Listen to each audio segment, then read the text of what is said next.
Untuk mendukung tutorial komputer, kalian bisa mengklik subscribe. Halo, selamat datang di tutorial komputer. Tutorial kali ini mengenai memberikan watermark atau tanda air pada LibreOffice. Sekarang kita langsung ke edit. Dan di sini terdapat watermark atau tanda air. Dan di sini akan terdapat menu. Yang pertama adalah teks. Tentunya di teks ini kalian bisa menulis berbagai macam kata, misalkan. Dan selanjutnya adalah font atau jenis font yang kalian bisa memilihnya. Tetapi untuk sekarang kita biarkan saja.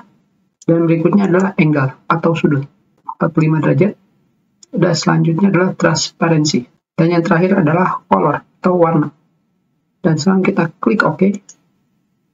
Maka kalian akan melihat tanda air di dokumen kalian.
Dan untuk menghilangkan watermarknya, kalian pilih lagi edit watermark.